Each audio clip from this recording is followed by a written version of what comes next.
Salve, salve pessoal, sejam sempre bem-vindos a mais um episódio do nosso podcast. Eu sou Bruno Ferreira e hoje teremos uma conversa incrível sobre astrologia kármica com Gisélia Lakja, que é essa astróloga fantástica, que já está há tantos anos aí nessa jornada interplanetária.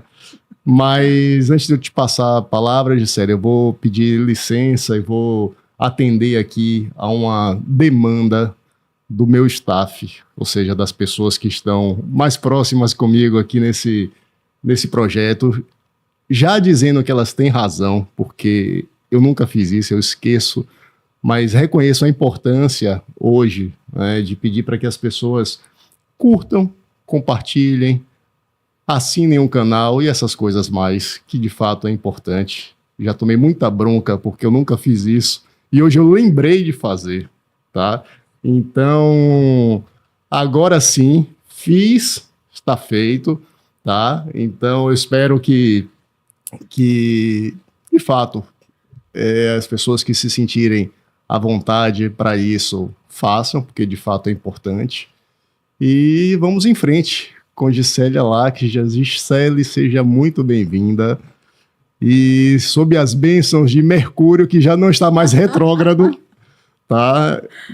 Conte pra gente quem é Gisélia Lakja, fique à vontade. Bom, primeiro eu quero agradecer seu convite, a oportunidade de falar sobre astrologia kármica, principalmente, que é uma área bem interessante e que eu gosto muito, né? E acho que ajuda muito no meu processo de autoconhecimento e ajudando as pessoas nas consultas. Primeiro, eu me defino como uma pessoa de bem com a vida. Né? Eu acho que isso é importante, isso é minha marca registrada. Isso não significa que eu não fique triste, não me aborreça, mas assim, eu sou uma pessoa voltada para a vida, para viver aquilo, os desafios, as oportunidades, da melhor forma que eu puder. E na minha caminhada até chegar na astrologia kármica, eu primeiro fiz uma formação em psicologia na UFBA, mudei para São Paulo, fiz mestrado em psicologia experimental, fiz doutorado, cheguei até a qualificação e parei, porque foi quando eu comecei a ter interesse pela astrologia. E a pergunta que eu acho que todo mundo se faz em algum momento da vida, para seguir ou para mudar o rumo, foi o que eu estou fazendo aqui? Com certeza. Não era só o doutorado que eu não terminei, que cheguei na qualificação, passei e não concluí a tese. Era um momento de vida com muitas coisas. Então, nesse momento, eu me pergunto por que eu fui buscar astrologia. Eu já tinha estudado como brincadeira, Sim. Guardei os apontamentos, e nesse momento crucial da minha vida, o que eu estou fazendo aqui? Eu queria isso, quero aquilo, quero o quê? Né?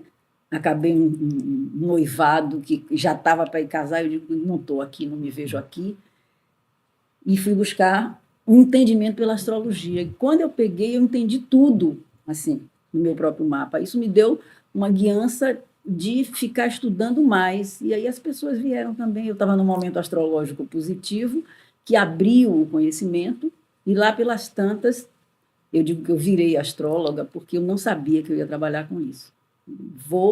Esse negócio funciona, vou trabalhar com isso. Sim. E assim eu cheguei profissionalmente em 1987, mais ou menos, e de lá para cá só tenho feito aprofundar, ampliar e ficar feliz com a escolha que eu fiz. E de lá para cá eu acabei fazendo o casamento da astrologia com a psicologia, né, que já tinha formação, e depois, mais adiante, fiz uma formação de terapia de regressão a vidas passadas, que aí faz o link com o trabalho de astrologia kármica. Como é esse link, Gisélia? O link é porque, assim, você olhar no mapa astrológico, dizer que ali tem questões de vidas passadas, né? Não tem como você dizer que aquilo é verdadeiro ou que foi daquela forma, né? Mas quando as pessoas passam por um processo de regressão, né? Tem várias técnicas, mas eu me formei com Roger Unger. E quando você passa por um processo de regressão, aí você tem a sua própria vivência. E aí, se a gente olha aquela história de vidas passadas, de vida passada, contada e vivenciada no consultório por alguém que está num trabalho terapêutico dessa natureza, você encontra ressonância no mapa. Tá. Né? Assim, então esse problema ou essa questão, ou essa dificuldade que aparece aqui na vida atual, que sugere que é algo de vidas passadas, ela vivenciou, pelo menos nessa história, com esse problema. Às vezes é uma questão afetiva, às vezes é uma questão de não autorização de trabalho, às vezes é uma questão de dinheiro, né? Às vezes é uma questão de saúde. Cada pessoa tem sua história. E isso que me fascina. Tudo isso é refletido no mapa. Sim. E o contrário, você também poder ajudar a pessoa, a partir daquela vida passada, como que na vida atual ela pode lidar melhor com aquele padrão que já acabou. Porque, às vezes, Bruno, não tem uma sustentação de que aquela questão tenha tido um trauma na vida atual. Certo. Não teve nada, não aconteceu nada, não sei o quê. Mas eu nunca consigo isso, eu não consigo aquilo. Então, o mapa ajuda, nessa perspectiva kármica, ajuda você a entender padrões que vêm junto com você. Não importa a crença que você tenha, se você acredita ou não em vidas passadas, importa você entender que ali não, você conta que não tem uma história da agora, não tem um problema, não tem um trauma, mas que você não consegue avançar. Tem um padrão de repetição. E quando a gente olha o mapa astral da pessoa, o mapa astrológico, a gente bate o olho, já sabe onde estão, eu chamo os créditos e débitos. Certo. Maravilha. Entendeu? Entendido. E me diga uma coisa, antes da gente aprofundar um pouco mais essa questão do mapa e entrar na astrologia kármica, por que o Mercúrio retrógrado é tão importante assim para as pessoas? Na verdade, fora o Sol e a Lua, todos os outros planetas pessoais, sociais, transpessoais, em algum momento retrogradam, quer dizer, andam para trás. Só que o Mercúrio, ele é o planeta tido como o planeta da comunicação. Então, em tudo, não é só a comunicação falada ou escrita, Sim, claro. O movimento, a dança, o conhecimento, a inteligência, são papéis de Mercúrio. Então, quando ele anda para trás, fica retrógrado, que acontece 3 vezes ao ano, então ele é quem acontece isso mais vezes. Então, ele é tido como um planeta pessoal, faz parte do nosso dia a dia. Então, as funções mercurianas no mundo ficam atrapalhadas, digamos assim. Agora, quase todo mundo hoje em dia já incorporou esse vocabulário do Mercúrio retrógrado. Você vê em propaganda de televisão, você vê nas novelas. Exatamente. Não, porque você vê nas piadinhas. Por quê? Porque as pessoas estão compreendendo que tem uma função. Isso que eu acho lindo na astrologia. Não é você adivinhar o futuro, não é você ficar presa no passado, mas é você entender a dinâmica da sua vida a partir do seu mapa, que é sua bússola. Então, o Mercúrio retrógrado, e dessas 3 vezes que ele retrograda todo ano, vai ter funções diferentes. Mas qual é a geral? Rever comunicação, rever o que você está comprando ou vendendo, rever sua mente, rever seus projetos, rever aquilo que está engavetado, rever os cuidados com uma mala, que se você vai viajar, etiquetou, não esquece, rever onde você botou a chave do seu carro, rever seu óculos. Cadê meu óculos? Está no seu olho, está no seu rosto, você não vê, se procura. Então, uma das coisas práticas que eu aprendi com esse Mercúrio retrógrado, em qualquer situação, Mercúrio também é o brincalhão. Certo. No mau sentido, ele é o trapaceiro, engana, porque é da inteligência. Então, quando você está numa situação difícil, um período de Mercúrio retrógrado, procure levar na esportiva, dentro do possível, procure achar o lado brincalhão dele, procure dar risada, procure, ver qual é a saída. Levar menos a sério. Menos a sério. Eu já viajei com Mercúrio retrógrado várias vezes e não aconteceu nada. E uma das vezes, minha mala foi roubada. Tá. Não achei nunca mais. E quando eu cheguei no aeroporto que a mala não estava, imediatamente eu sabia que ela não estava extraviada, eu sabia que tinha sido roubada, porque tinha um aspecto específico no meu mapa. Certo. Eu tomei todos os cuidados, né? E tive um outro aprendizado, porque a mala não voltou mais, voltei na justiça, mas outras vezes não. Então não é para ter medo de planeta nenhum retrógrado, é para entender que a retrogradação significa rever, refazer, reorganizar, repassar. É um momento de mais introspecção? Isso, refletir. Então a gente diz, faça o exercício do R quando um planeta está retrógrado. E tem outros que retrogradam por muito tempo. Então a gente nem fala muito, senão a pessoa diz, meu Deus, eu vou dormir e esperar passar a retrogradação. Aí se pegar lá Netuno, Urano, ficam O próprio Saturno, então eles ficam retrógrados muito 3, tempo, 4 e aí meses. aquelas funções representadas pelo planeta, elas ficam, digamos assim, que de stand-by ou na berlinda, e isso, Bruno, não vai ser igual para todo mundo. Sim. É igual no sentido geral do aprendizado, mas tem que olhar o mapa pessoal, em que área que cai, como é que você tem vivenciado as funções daquele planeta na sua vida, as questões kármicas, que são o que você traz na bagagem, o que é agora, entendeu? Entendi, claro. Mas tem um aspecto aí na sua fala que me chama a atenção, que é o seguinte: você consegue extrair muito do que você está trazendo do próprio mapa. E por vezes as pessoas têm a crença de que a astrologia é uma espécie de vidência. Né? Então eu queria que você falasse um pouquinho sobre isso. Para ser astróloga, precisa ser vidente? Essa é uma questão importante, porque, veja bem, se a gente pensar do ponto de vista de evolução, todos nós podemos ser videntes, entre aspas, sensitivos, sensíveis, uns mais, outros menos. Mas para você ser astrólogo, você não tem que ter evidência nenhuma, porque a astrologia não é adivinhação. É claro que você tem possibilidade de fazer uma interpretação do mapa de uma pessoa de uma forma puramente técnica, que eu já vou dizendo logo que fica muito chato, né? E tem uma forma de você se colocar. Então, esse sensitivo é a colocação, digamos assim, da característica que eu chamo a marca registrada daquele astrólogo. Né, que pode ser mais falante, menos falante, mais sensível. Eu, por exemplo, como a minha formação foi em psicologia experimental, quando eu comecei a trabalhar com astrologia, que fui logo para a linha de astrologia kármica, veja, são duas vertentes diferentes. Eu aprendi muito do método, da forma de pesquisar na USP, né? Eu fiz mestrado na USP. Então, foi muito bom esse período, me ajudou a classificar coisas, a olhar o mapa astrológico de uma certa forma. Mas eu não me permitia, no início, Bruno, me soltar nesse lado sensitivo, que as pessoas às vezes dizem que é evidência. Muita gente ainda hoje diz assim, isso aí deve ter alguém com você. Pode ser que tenha, não desacredito não. Mas assim, não é isso que é o meu diferencial. Então, naquela época, eu não me permitia dizer coisas, por exemplo, intuitivas. Certo.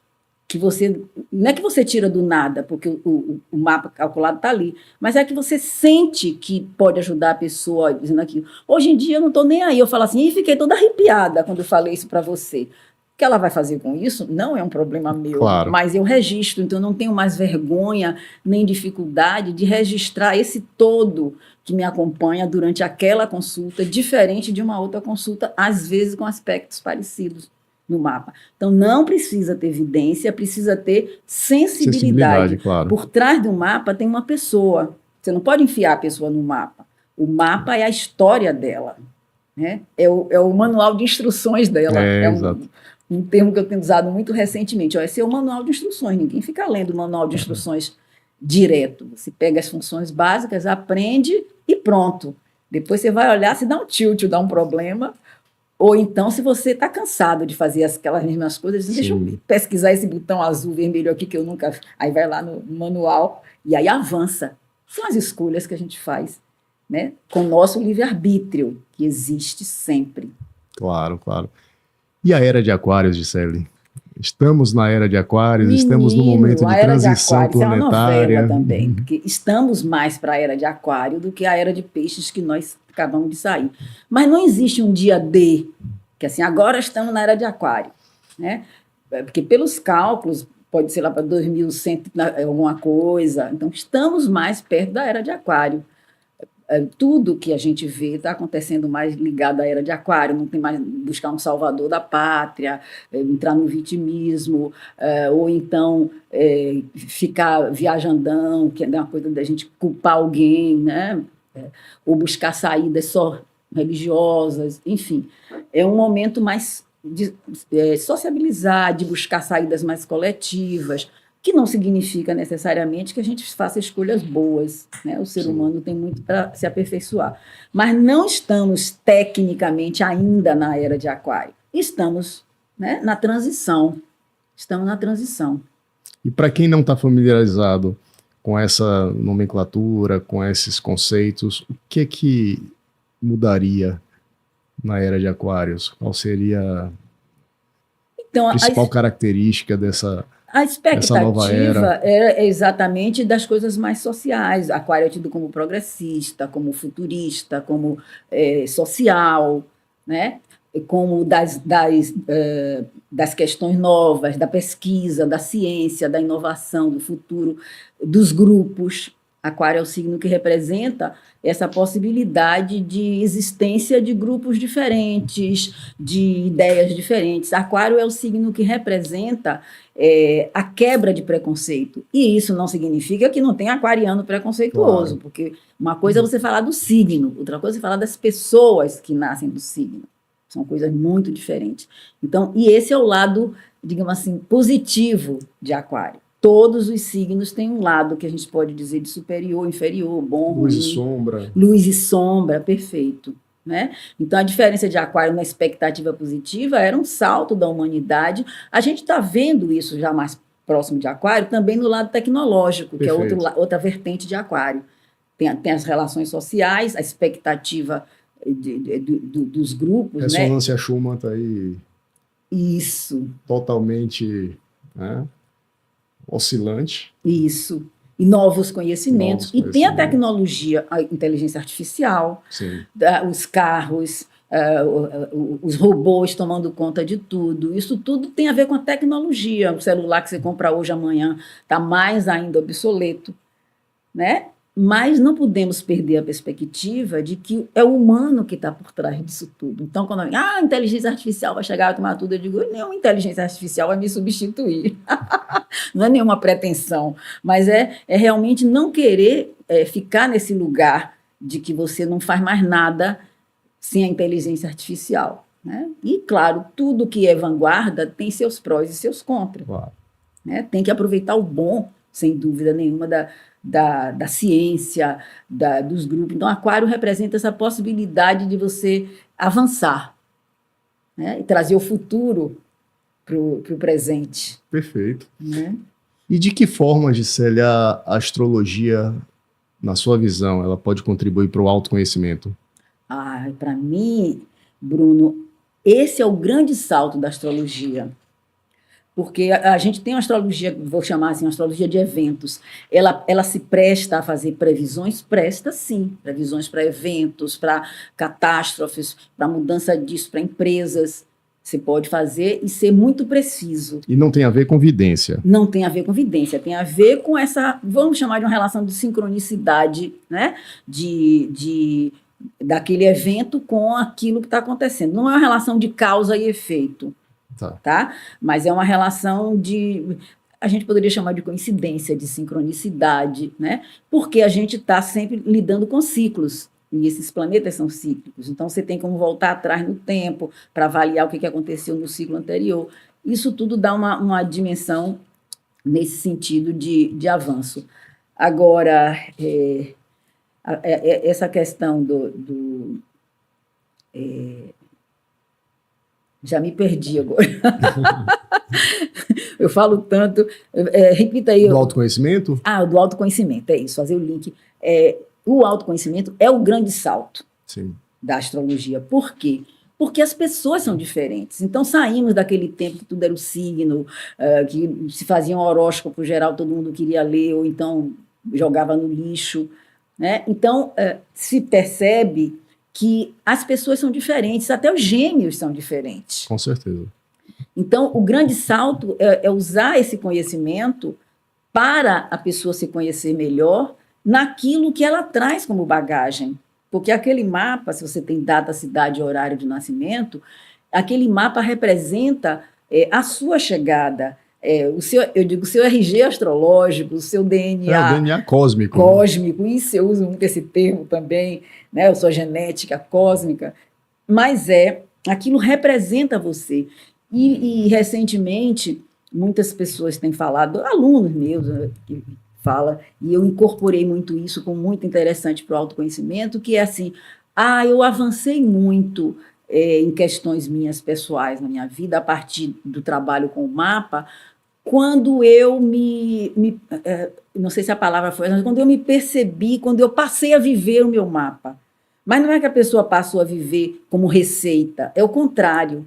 Ela passou a perceber, estudando astrologia, que aquilo dizia mais dela do que ela imaginava. Então começou a perceber o processo, porque a gente sempre tem livre-arbítrio, né? Mas você não pode nascer manga e virar maçã. Verdade. Então existe uma essência e existe um destino relacionado com essa essência. E o autoconhecimento, eu acho que é um pouco isso, é você saber quem você é, no sentido bem amplo da palavra. Nessa perspectiva da astrologia kármica, no meu trabalho, eu procuro ver e direcionar para o que a gente chama a missão de vida. Eu não vou dar uma receita de bolo, eu não tenho como dizer qual é a missão da pessoa no sentido literal, mas tem alguns pontos que ajudam a gente a cercar e dar um direcionamento que, em geral, a pessoa já tem aquela resposta, ou está com medo, ou foi, voltou, voltou e foi, ou vem buscar num momento certo de dar aquele passo, diz, eu estava pensando exatamente isso. Então, tem algo que é como um fiel da balança, ou um pilar básico de uma construção, que sempre esteve ali. E que o mapa, numa interpretação de autoconhecimento, ajuda você a entender. Inclusive, Bruno, ajuda você a entender por que agora e não antes. Perfeito, verdade. Então, se a gente pensar nessa perspectiva da astrologia como autoconhecimento, a gente até arriscaria dizer assim, se eu soubesse disso antes, eu faria diferente. Você não faria diferente, né? Porque você estava em outro ciclo. Sim. Você estava em outra lição. E tanto estava que não foi lhe dado conhecer aquilo antes. Né? Exatamente. Você tropeça naquilo e não vê. E eu acho fantástico isso, quando você olha e que a pessoa começa a falar, às vezes, de um ciclo anterior, está acontecendo isso, isso e isso. Isso aconteceu mais ou menos há tanto tempo atrás. O que aconteceu na sua vida de bom ou de difícil, dependendo da situação? Foi tal coisa. Aí, quando você vê, é uma coisa parecida, ou é uma nova edição. Então, a gente sempre tem a oportunidade de estar revendo um momento anterior e escolhendo como avançar para a etapa seguinte. Uhum. Passar de fase. Isso. Às vezes com muita dor. Inevitável. Mas eu não acho que a gente veio aqui para sofrer. Ótimo, já ia lhe perguntar exatamente isso. A Gisele, me diga uma coisa. Você, na sua visão, de que forma a astrologia ela promove uma aproximação com a espiritualidade? Eu acho essa pergunta fantástica também, Bruno. Porque essa é uma questão importante que não pode ser confundida com religião. Sim. Né? Nem com horóscopo. Nem com horóscopo. Mas, nesse sentido, o mapa, eu acho o mapa astrológico um sistema perfeito. Hoje em dia, quase todo mundo ou fez o mapa, ou conhece o desenho do mapa, ou sabe que a astrologia não é só o signo de nascimento. E aí, essa compreensão, essa pergunta da espiritualidade, ela existe para todo mundo. Todo mundo tem uma... Mesmo quem diz assim, eu sou cético, eu não tenho religião... que é outra coisa. O ser espiritual, ele está na gente, naquilo que você faz, num cuidado com uma planta, num cuidado com uma pessoa que está em dificuldade, que não é seu parente, que você está fazendo para ajudar aquela pessoa, porque você vê que você pode ajudar e você não vai ganhar nada em troca. Então, para mim, a espiritualidade, a gente está encarnado porque a gente é um ser espiritual.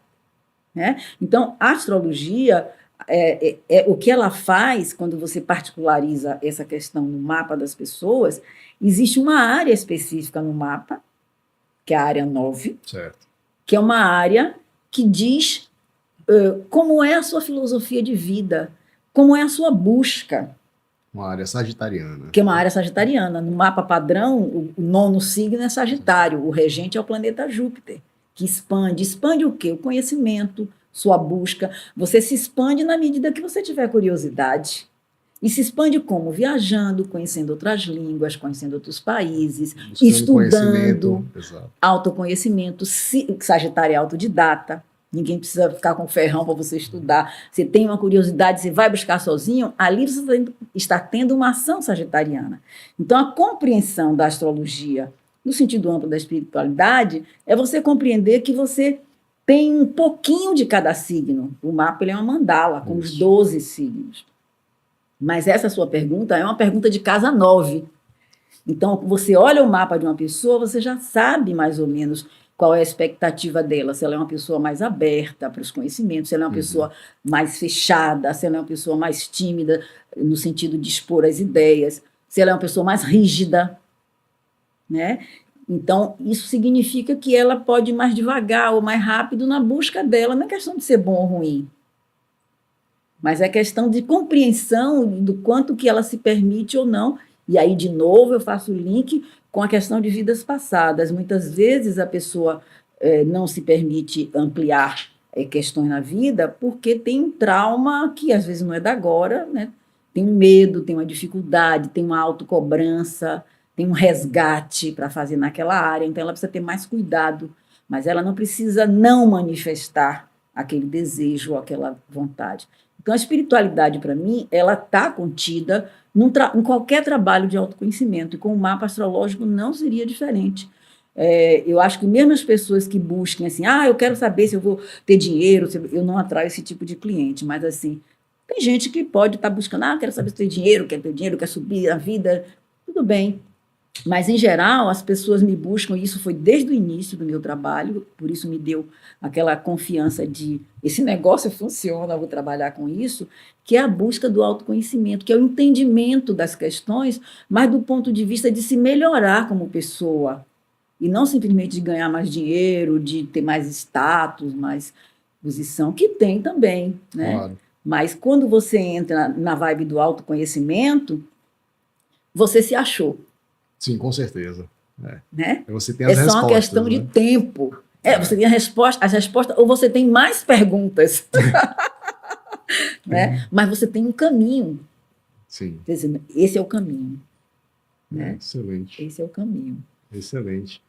Então, acho que como para a gente introduzir, se aproximar do nosso tema propriamente, eu acho que estamos bem, né? Acho que está de bom tamanho. Mas, afinal, o que é essa astrologia kármica? Que a gente ouve falar em astrologia clássica, astrologia védica, Astrologia psicológica e né? astrologia kármica. A astrologia kármica, ela vai necessariamente incluir uma compreensão de continuidade, digamos assim, né? De que sua vida não começou ali. Então, vai incluir conceitos de reencarnação, conceitos de vidas passadas, sem necessariamente você ter que entrar nessa questão de você foi o quê, quantas vidas foram.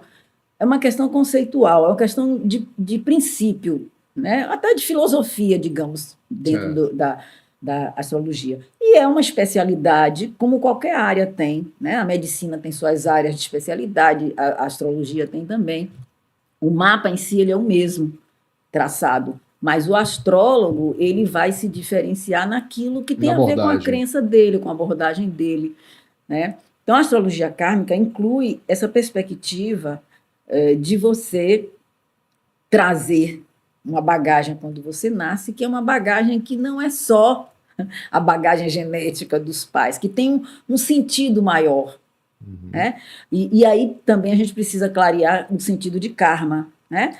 O karma não tem uma conotação só negativa, como se pensou há muito tempo. Não, é meu karma, como uma coisa pesada. Tanto que eu chamo de créditos e débitos. A questão kármica, ou a astrologia kármica, vai lidar com essa questão de causa e efeito, que na verdade não é relação direta, né? Porque às vezes você diz assim, puxa, que sorte que eu tive. Se você analisar do ponto de vista astrológico, esse termo sorte seria o planeta Júpiter, que é o planeta considerado o grande benéfico, que amplia possibilidades, e que, associado com a lei da graça, o que é a lei da graça? A lei do merecimento. Então, ali não é que você diz que sorte, não é que sorte. Você está tendo um retorno positivo de um crédito que você tem. E o contrário também acontece, que aí a gente joga o crédito do difícil para Saturno. Senhor do tempo, senhor do karma. Olha aí a dificuldade que você está passando agora. Porque tem alguma coisa que você precisa retomar. Mas, independente dessa ponte com a vida passada, o mais importante é você poder decodificar digamos assim, entre aspas, as saídas que você tem hoje. Eu, como eu disse, não tem uma receita de bolo, mas tem você pedir que a pessoa preste atenção. Por exemplo, com Saturno, muitas vezes eu costumo dizer para a pessoa, risque do seu vocabulário, eu tenho que, eu preciso. Quando a pessoa tem um Saturno muito difícil, não, porque está sempre se cobrando e sempre sem tempo, eu não tenho tempo, né? Isso é um peso de Saturno. Então, preste atenção, não diga mais eu preciso, não diga eu tenho que, diga assim, eu quero, eu desejo, eu vou. Preste atenção e substitua, porque senão tem uma negação do merecimento. Tá. Quando tem uma posição difícil, que sugere que tem dificuldade de vida passada. E com Júpiter, o contrário. Muitas vezes, a pessoa tem uma possibilidade boa e uma lei da graça, digamos assim, ali, e ela não percebe. Então, acho que na função de orientação, de aconselhamento astrológico, você também tem que chamar atenção para aquilo. Olha, repare, olha que coisa de abertura você tem. É mesmo, mas não sei o que, não sei o que, não sei o que, já puxa para o difícil, você volta. Presta atenção. É mesmo, sempre que eu estou em dificuldade, alguém me ajuda, aparece. Então, foque mais nisso. Né? Então, você está dando uma sugestão que vai ser da escolha da pessoa, mas ela saber que aquilo também está ali. Né? Aquela abertura também está ali. E, às vezes, essas leis são uma coisa mais situacional. Então, você tem uma vida mais difícil, mais de trabalho, e de vez em quando você lida com esse abraço de Júpiter. Outras vezes a pessoa já traz essas leis bem nítidas no próprio mapa natal. Aí a gente diz, puxa, fulano é uma pessoa de sorte. Aquilo vira uma marca da pessoa. Fulano que tem sorte, ele tem merecimentos. Uhum. Entendeu? Então a questão kármica está ligada a você considerar que você reencarna e traz padrões. E o momento do nascimento é um momento em que você chega, a gente acredita, né, na linha kármica, que você nasce no momento em que o céu está em sintonia com o seu destino individual. Aí você chega. Né? Você chega, nasci de parto normal, nasci de cesárea, não importa. Aquilo é a sua chegada. Antecipou o parto. Antecipou o parto, marcou hora com o médico. Tem vários casos desses de marcar e a criança nasce no corredor, porque diz, não vai. Aí ascendente aquário, não dá outra. Por quê? Porque eu vou chegar, aquário é rebelde, né? E aquário é individual, liberdade. Então, não vou chegar com essa hora marcada, eu vou chegar na hora que eu quiser. Então, e aí é interessante que até os animaizinhos, as pessoas que cuidam de animais, se elas forem ligadas na astrologia, elas veem que os animais são diferentes. Um gato de leão, um gato de escorpião, né? Um gato ariano, um gato sagitariano. É muito diferente. Né? E se você tiver o mapa mesmo do nascimento do bichinho, melhor ainda. É mesmo? Isso eu nunca tinha observado. Porque tudo na natureza que tenha um nascimento, uma hora, um local e uma data, nasceu. Sim. Então, esse é o princípio básico da astrologia, né, que está ligado à natureza. Nós não estamos soltos no mundo. Né? Então, o sentido kármico também é um respeito a essa lei da natureza. Né? E essa ponte com a continuidade da vida. Né? Então, você tem uma responsabilidade que não acabou naquela vida. Aí você vem, você bate o olho, você já olha, você pode começar falando daquilo. Pessoal, você tem uma questão kármica difícil com tal coisa, por isso você precisa estar atenta ou resgatar, para não inverter a situação, às vezes é na família. Pegando exatamente essa parte aí, tá? Digamos que haja uma situação kármica, como você descreveu, na família. Sim. O mapa, ele traz elementos para você, vamos dizer assim, descarregar esse karma? Olha, eu diria, Bruno, que o mapa de nascimento, ele é a fotografia do céu na hora daquela chegada, parado para entender a bagagem e o que vem junto, os créditos e débitos. Agora, essa possibilidade do entendimento do que você vai fazer, isso é o próprio movimento da vida da pessoa, que é o que a gente chama, tecnicamente, os trânsitos, porque a gente parou o céu Sim. reproduzido no mapa só para entender a chegada. Tá.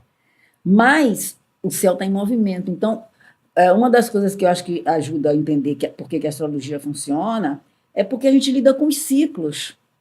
Então, você tem como, quando você fala assim, olha, cada 2 anos acontece tal coisa, eu tenho que começar aqui a brigar, você já sabe que é um ciclo de Marte, 1 ano e 8 meses, 2 anos. Tá. Ah, quem é Marte? Marte é o guerreiro, Marte é quem abre caminho, Marte é quem começa. Então, todos nós temos uma possibilidade de, a cada 2 anos, 1 ano e 8 meses, 2 anos, renovar a energia na área do mapa onde a gente tem aquele Marte. Né? Embora ele, no sentido geral, seja quem comanda. Nada acontece sem a energia de Marte. Isso é para todo mundo. Você está com preguiça, quando você não quer sair da cama, quando você está com medo, quando você não quer ir competir em algo que é importante para você, porque você está com receio, seu Marte está com problema. Né? Porque Marte é o tesão no sentido amplo da palavra. Eu vou, eu quero, eu vou conquistar. Né? Então, tem sempre esse direcionamento. Agora, a escolha é sempre da pessoa. Eu diria assim, para fechar no que você perguntou, a oportunidade aparece de você mexer naquilo, senão não teria sentido. Agora, o que vai acontecer com aquilo é uma interrogação, porque você sabe que está ali na bagagem. Isso aqui tem um nó aqui, tem uma questão kármica aqui, difícil de tal ou qual natureza. Às vezes a gente consegue descer a detalhes mesmo, que a pessoa vai expor. Ah, realmente, né, eu nasci, minha mãe morreu, ou eu nasci, fui criado por minha avó, não sei o quê, não tive família, então desde pequeno que eu fico culpada quando minha mãe saía, que eu ficava com medo. Aí uma coisa exagerada. Ou então a área de filhos, que é uma coisa comum. Você bater o olho, você saber que a pessoa tem tendência ali para adotar criança. Não vai dizer, você não vai ter filho. Não me pertence isso. Mas, muitas vezes, a pessoa precisa adotar primeiro para depois ter os próprios filhos. Ou nem vai ter os próprios filhos biológicos, né? Ou tem aquele desejo, que não é um filho necessariamente adotado, mas ela tem dentro dela aquele desejo de cuidar, de uma maternidade ampliada. Né?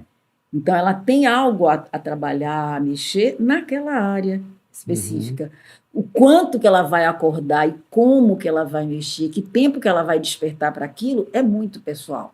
Mas os trânsitos, esse movimento planetário, esse ciclo que cada planeta vai fechando a partir do nascimento, e de tempos em tempos a gente acorda naqueles aspectos, esses ciclos que trazem a oportunidade de você mexer. Eu chamo de oportunidade, desafios e oportunidades de você mexer naquele tema. Né? Perfeito. E sempre a gente vai olhar a bagagem. Dizer, eu sempre tive dificuldade para tal coisa, esse ano está super tranquilo. Aproveite, porque esse ano só. Então a pessoa incorpora. Né? Sim. Chegou no momento de dar aquele salto. Né? Enquanto a gente está vivo, você tem como movimentar seu mapa. Porque você está vivendo ele. Ele não está ditando nada para você fazer, ao contrário, você pode se identificar. É muito interessante que, às vezes, nós, astrólogos, em muitos momentos, descobrimos aspectos no nosso mapa que sempre estiveram ali. Meu Deus, mas esse planeta... Nunca observei que esse planeta estava em tal signo, ou é um asteroide, que às vezes a gente vai incluindo outros elementos no mapa. De qualquer forma, você descobre e passa a prestar atenção aqui.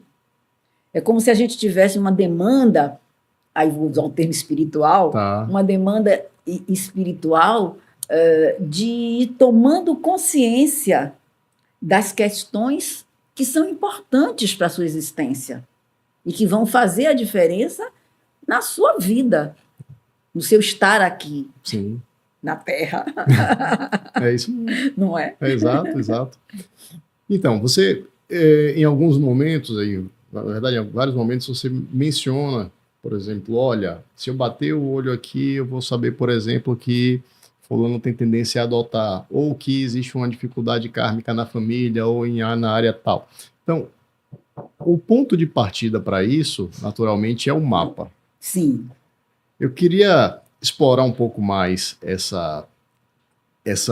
como é que você faz essa análise, essa observação, olhando o mapa, mas antes, até para quem não, eventualmente, ou nunca fez um mapa astral, não está familiarizado com o mapa astral, o que seria o mapa astral? Quais são os elementos que estão inseridos ali no mapa astral? Qual seria a função de um mapa astral? Mesmo para quem está acostumado, conhece aquela mandala, tem outros elementos ali também. Né? Então, vamos tentar nivelar um pouquinho para quem não está tão familiarizado aqui com essas noções. Então, em geral, todo mundo conhece o signo de nascimento. Exato. Né? Que é o signo que está o Sol naquele mês. Quando você faz o mapa astrológico, né, você precisa de data, cidade e horário de nascimento. E aí isso gera uma mandala com o céu daquele momento para o lugar que a pessoa nasceu. Foi Paris, foi São Paulo, foi Brasília, tá? E aquela hora. Então, aquele mapa, ele contém todos os elementos do céu em posições específicas para aqueles dados de nascimento. Uma coisa você nascer no Brasil, outra coisa você nascer no Japão, nascer em Paris, enfim. Então, aquele desenho contém os 12 signos, divididos em 12 áreas. 30 graus para cada. Que a gente chama de casas astrológicas. E, quando a gente olha o desenho do mapa, ele tem os signos, os 12 signos, ele tem a posição que os planetas estavam no céu naquele momento. Então, às vezes, a pessoa nasce num signo, por exemplo, nós estamos no signo de Virgem hoje, né? A Lua hoje também está em Virgem. Então, se a gente tirar um mapa agora, a Lua vai estar próxima do Sol. A Lua em Virgem, o Sol em Virgem. E os outros planetas estão em outros signos. Então, esse nascimento, ele mostra onde estavam os planetas, em que signo eles estavam passando. Eles não saem desse circuito, eles saem de um signo, entram no outro, saem do outro, entram no outro. Isso que gera os ciclos. E cada um tem seu ritmo, sua velocidade. E o outro aspecto que fecha o desenho do mapa são as linhas coloridas no meio do mapa, que são as relações de distância entre esses planetas, e que ajuda a gente a entender se é um aspecto fluente ou tenso. Desafiador. Desafiador, que vai dizer o quê? Aqui tem uma história difícil, porque às vezes você diz, a pessoa é de Leão. Pois é, desculpa até fazer esse parêntese aqui. Um aspecto desafiador, ele tem natureza kármica, vamos dizer assim? Uma quadratura, por exemplo. Sim. Ou uma oposição. Sim. Posso dizer que é um elemento kármico do mapa. Porque aquela tensão ou aquela fluência está no momento da chegada. E dependendo do tipo, do aspecto, a gente pode dizer, isso é antigo, isso é mais novo. Então, isso é técnico. Né? Quando você olha o mapa, você sabe se, por exemplo, para o leigo pode olhar tudo linha vermelha. Isso. Os vermelhos são os mais tensos. O roxo. Né? Aí tem os azuis, os verdes são mais fluentes. Né? Então, às vezes, o pessoal olha e diz, nossa, está tudo tenso. Mas, na verdade, mesmo uma quadratura, uma tensão entre planetas, ela pode ser mais difícil para uma pessoa do que para outra. Tá. Então, tem uma análise kármica também aí, né? De quanto tempo você vai levar, aquilo ali é muito mais difícil. Então, se você não tiver força de vontade, ou se não for o projeto dessa vida, talvez você não resolva aquela dificuldade. E outras vezes você olha e diz assim, bom, a pessoa levanta e cai, levanta e cai, levanta e cai, que ela está tentando. É outra coisa que traz algo mais, não queria chamar de mais leve, mas que pode até ser mais leve. Né? Então, o tenso tem... Eu diria assim, que o mapa de nascimento, ele conta uma história. Tá. Que você traz de onde?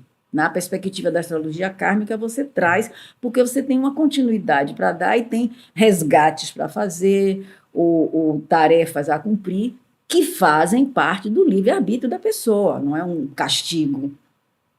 Mas assim, você trouxe isso. Então, como é que você vai lidar com isso na vida atual? E aí entra o livre-arbítrio. Entra o livre-arbítrio. E como eu disse, o livre-arbítrio existe sempre, mas você não pode nascer manga e querer virar maçã. Então, o destino de uma maçã é ser maçã. Tá. Você pode cuidar bem ou mal da sua macieira, e aí você vai ter um resultado diferente do que seria o esperado. se você não cuida. E aí é que faz a diferença. Você tem que cuidar daquilo que você diz que gosta, daquilo que você diz que quer. Entendi. São as escolhas, Sim. né? E aquela ideia de que, olha, os astros, eles inclinam, mas não obrigam. O que você... É uma palavra para diminuir aquele peso que tinha de que a gente era controlado pelos astros, né? Então, é uma coisa mais tênue. Os astros inclinam, mas não determinam.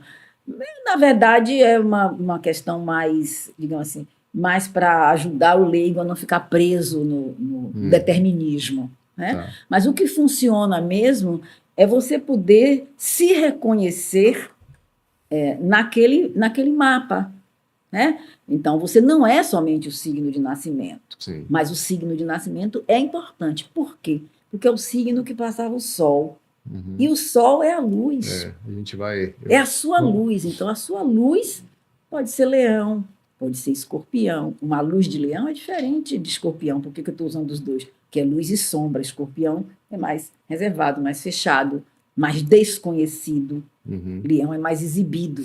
Mas eu estou falando do signo, não estou falando das pessoas. Da pessoa. Muitas pessoas de Leão que são muito fechadas, muito tímidas, que nem parecem um leonino típico, chegando. Pois é, nesses casos, a que a gente poderia atribuir isso? Ao resto do mapa. Tá. Então, você nasce com um signo de Leão, seu Sol é Leão, quer dizer, sua luz é para chegar, para brilhar, para realizar. Leão é o signo que representa espontaneidade, brincadeira, alegria, vocação, o lado criança, a criação, né?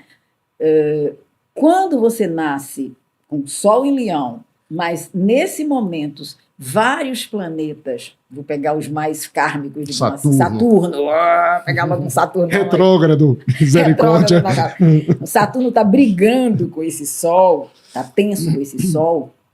O Plutão, que é o planeta regente de Escorpião, que também traz características muito diferentes quando faz uma pressão naquele Sol, uma linha vermelha, para falar na linguagem do desenho, muda completamente, porque o Sol ele é espontâneo, ele cheguei chegando. Se tem uma pressão naquele Sol, e aí vem a questão kármica, a pessoa pode precisar ter mais atenção. Se é com Saturno, responsabilidade com aparecer, ter autoridade para se exibir, não se exibir de maneira qualquer. Porque Leão é espontâneo, mas às vezes é sem noção. Essa responsabilidade a que você se refere seria que se um Saturno tivesse, por exemplo, tenso. Em Leão. Tá. O Saturno podia estar junto do Sol, dá um entendi. tipo de interpretação. O Saturno podia estar oposto ao Sol, no signo oposto. O Saturno podia estar naquele aspecto de quadratura. Qualquer aspecto desafiador de Saturno com o Sol muda. Porque Saturno é pai, o Sol é filho. Sim. Então, já é interessante que muitas vezes, sem fazer o mapa, você vê pessoas com o nome filho, neto, fulano de tal filho, fulano de tal neto. Você já sabe que tem um Saturno forte naquele mapa. Por quê? Porque a pessoa, o pai, o avô, que botou o nome, tem uma projeção ali naquela criança. E a propósito disso, eu até vou antecipar uma pergunta que eu lhe faria mais adiante. Naqueles casos em que pais e filhos nascem no mesmo data, no mesmo dia, sim, tem alguma característica no mapa? Eu não tenho um estudo sistemático com isso, mas eu diria que não é coincidência, que tem questões, porque aí tem uma coisa de identidade, né? Eles são parecidos, mas são épocas diferentes, porque o pai é mais velho, né? Então vai ter planetas do mapa, que é o que a gente chama de sinastria, comparação de mapas para fins de relacionamento. Aí você tem, comparando o mapa do pai com o mapa do filho, aí você vê que o pai nasceu na mesma data, mas o pai, na época dele, tinha tais planetas em tal lugar que colocam algo de força para o filho, de dificuldade, ou o contrário, de proteção, de abertura, né? São sempre assuntos interessantes para olhar. Tem, sim, não é coincidência, né? E tem uma história ali, porque cria uma certa identidade. Sim. Né? Ou então as pessoas que têm a lua no mesmo signo, não precisa nem ser família. Você chega, você gosta de cara de uma pessoa, muitas vezes, né? Você sente afinidade. Isso é lunar, porque a lua é quem dá a nossa segurança. A lua tem a ver com a maternidade, com a mãe, com o cuidado, com a emoção, com o sentimento de confiança que é necessário para todo sobrevivente, porque Com certeza. vem primeiro do primeiro contato com a mãe. Agora, se você tem uma lua difícil no mapa, cheia de tensões, você não confia em ninguém. Não é uma questão da pessoa ser legal com você. Se for legal com você, você desconfia porque que está cuidando de você daquele jeito. Uhum. Se não for legal, você confirma que está vendo, ninguém gosta de mim. Uhum. Então, o autoconhecimento, você olhar esses aspectos, é como se, de uma certa forma, você pudesse também, Bruno, separar o que é de quem. Por exemplo, uma questão kármica de família, né? A pessoa fazendo terapia, ela pode muitas vezes precisar cortar alguns vínculos com figuras da família, com a mãe, com o pai, às vezes com o irmão, uma irmã, que fazem mal para ela. Claro. Isso significa negar, não quero, não vou... Não, mas significa, por exemplo, não vou ser amiguinha, não vou ser amiguinho. Já me pariu, já me botou no mundo, já cuidou de mim, agora eu não quero esperar mais nada. Aí vai ser o quê? Vai no aniversário, vai não sei o quê, vai ligar, vai se proteger. Por quê? Mas às vezes vem aquela culpa, né? Sim, que aí vai trabalhar na terapia. Exato. Né? O mapa aponta questões e às vezes afunila, ajuda para você trabalhar isso terapeuticamente. Você vai fazer análise, você vai fazer terapia, você vai fazer trabalhos de autoconhecimento, de vivências, mas você vai ter que tomar uma atitude e trabalhar essa culpa, porque, né? Não vou mais ver minha mãe, vou ver minha mãe só de mês em mês, ou só falar no telefone. Vai! Vai, porque é mais saudável para você e para ela, né? E realmente melhora, né? Alguns casos kármicos, muitas vezes a pessoa não consegue, a mulher, pensando no termo feminino, a mulher não consegue engravidar. Aspectos difíceis, por exemplo, de Plutão, que é o Todo-Poderoso, mas é o que traz controle, né? Poder sobre o outro, transformação. A pessoa tem um aspecto difícil de Plutão com a Lua, ou Plutão relacionado com a área específica da família, da mãe, não engravida. Porque a mãe não deixa, entre aspas, né? Que a mãe não deixa, não vai engravidar. Não, precisa morar longe. Mora longe, às vezes, geograficamente. A relação melhora, a pessoa vai cuidar. Porque essas relações de Plutão com os planetas pessoais, né? Planetas que caracterizam a pessoa. Quais são esses planetas pessoais? Só para a gente nivelar os mais próximos do Sol. Lua, Mercúrio, Vênus e Marte.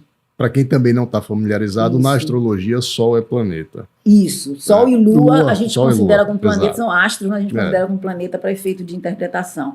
Então, na verdade, são pessoais, por quê? Porque eles são os mais rápidos e trazem reflexos imediatos no nosso dia a dia, nas nossas escolhas. Né? Você fala, você não fala, você é Mercúrio. Você tem que tomar decisão, você acorda, não acorda, vai sair com chuva, não vai, é Marte. Né? Ou vai brigar, ou vai ficar quieto, é Marte. Relacionamento é Vênus. Um negócio, uma troca, um afeto. Né? O Sol, que é a sua identidade mesmo, né? Ou sua consciência do que vai fazer. E a Lua, esse jeito de, não vou não, melhor ficar em casa. Não, eu vou, mas eu vou com alguém. Preciso de colo, né? O seu sentimento de ter colo. Então, esses planetas pessoais ajudam você a direcionar, né? Não é uma coisa tranquila, mas, de qualquer forma, a pessoa tem que estar no controle dessas questões pela consciência. Certo. Não adianta você dizer, mude, ou julgar a mãe. Não é isso. Não, sua mãe, Ave Maria, se você já tinha saído, mudado. Não é dessa forma. Ela tem que tomar consciência, porque essas relações, que eu chamo entre tapas e beijos, né, são relações que, assim, se a mãe não se mete, minha mãe não gosta de mim, minha mãe não liga para mim. Se a mãe se mete, a mãe é invasiva. De uma forma ou de outra está errado. Está errado. E isso acontece nos relacionamentos amorosos também. Aí já seria com Vênus. Plutão com Vênus. Tem a intensidade, tem a paixão, mas também pode ser entre tapas e beijos. E, infelizmente, muitas vezes no sentido literal. De briga, de bater, de feminicídio, que é o mais comum, embora tenha mulheres que matam os homens também. Né? Porque são as relações de posse. De ciúme, e que às vezes, Bruno, são relações kármicas também, no sentido de resgates ou de outras vidas. A gente não tem como provar só pelo mapa, mas às vezes fica a sugestão de assim, Tem um relacionamento kármico, e principalmente se você vê o mapa dos dois, né, tem uma questão kármica aqui, e aí você pode descrever o que acontece naquela relação, né, que assim, o planeta Plutão, ele não atua diretamente, que é o regente de Escorpião, ele é o estratégico, o estrategista. Então, ele é aquela coisa disfarçada, vai sair, tá, então a gente se fala depois. Aí ele vai seguir, ele vai não sei o quê, ele vai mandar alguém olhar, ver, e tá lá, nem sabe, já chegou, que bom que você chegou, sabe todo o caminho que a pessoa fez. E aquilo pode ficar doentio, então aquilo de novo do limite, né, dos planetas, o lado fluente, mas é Plutão quem salva, Plutão rege a própria morte.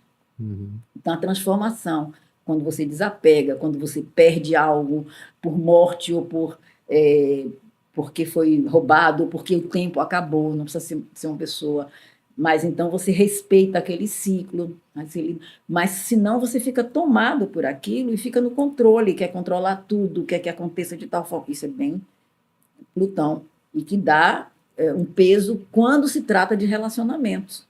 Porque aí você está querendo controlar o outro, você está com medo de perder o outro e você quer controlar.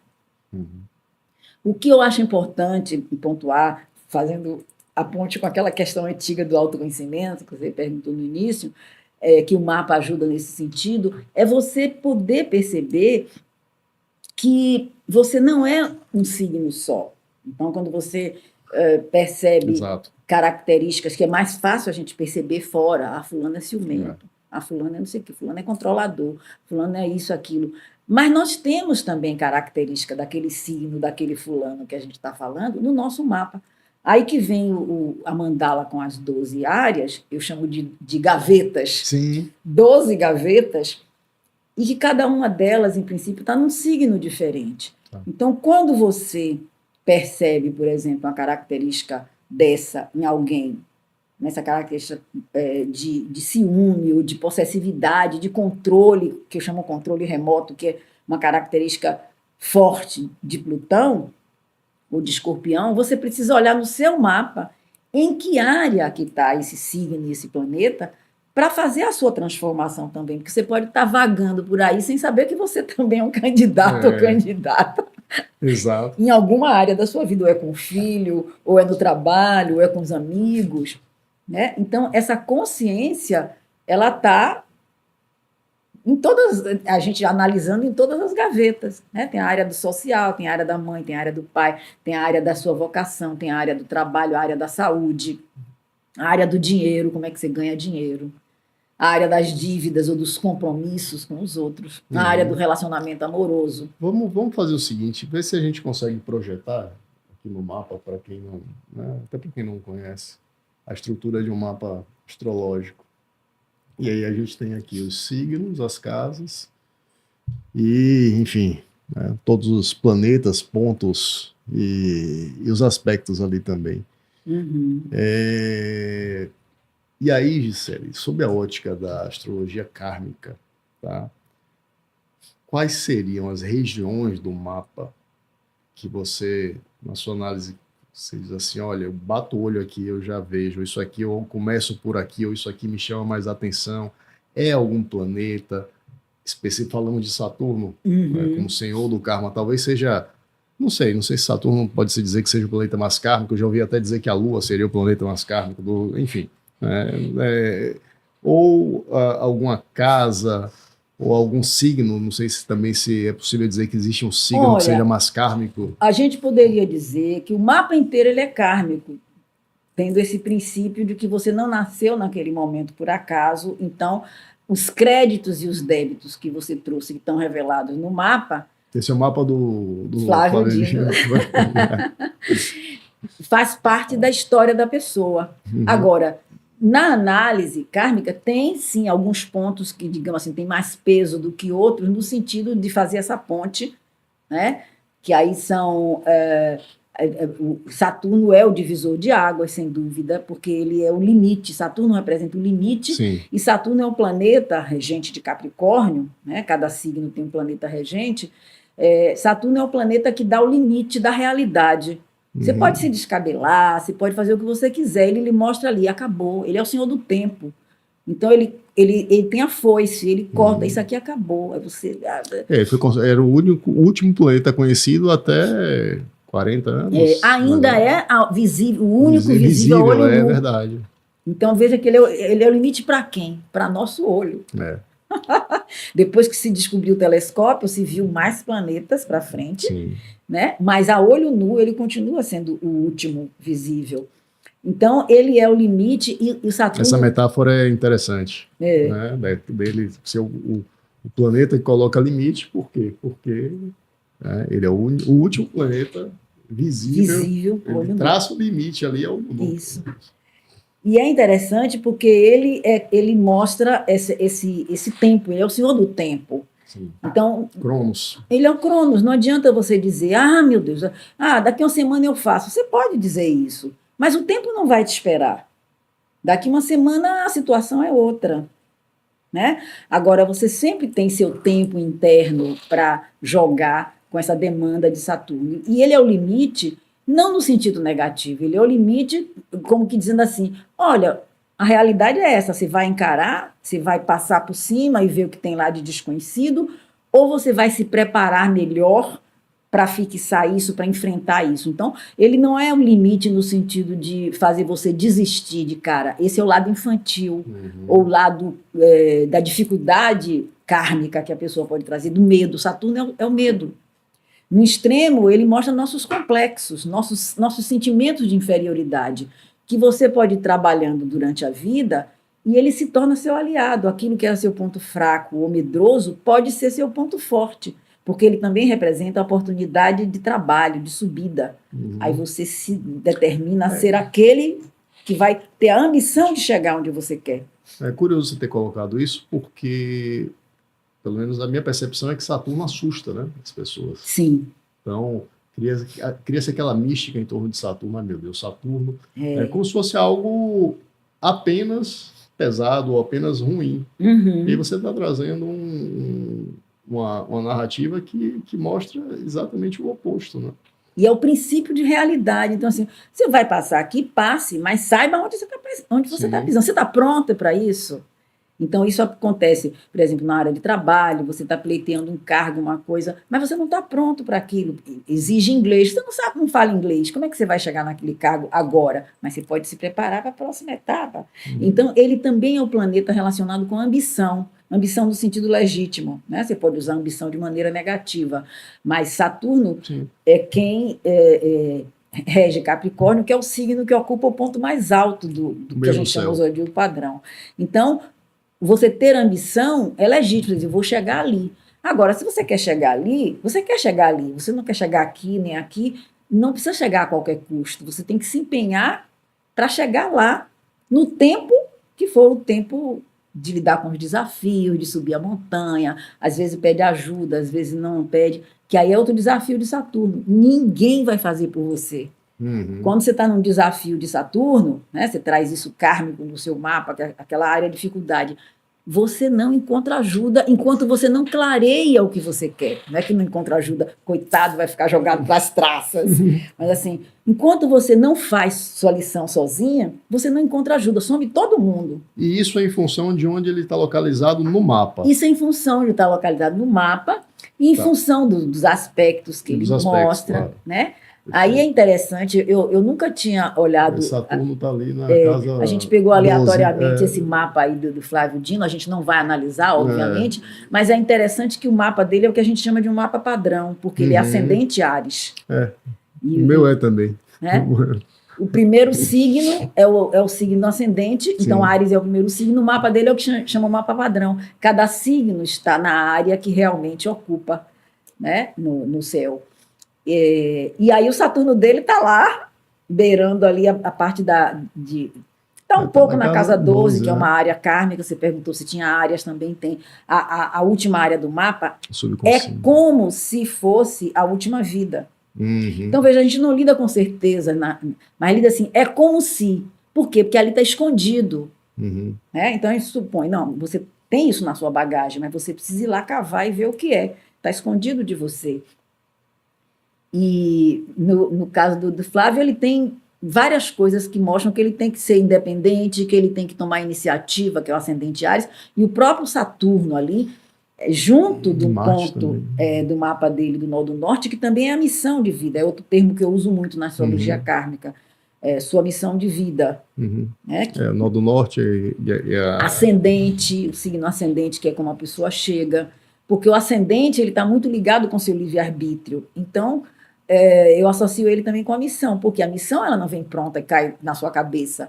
Você tem uma missão que eu suponho nessa perspectiva kármica que você escolheu ou foi escolhido antes de você chegar, e você tem que se lembrar dela ou fazer jus a ela.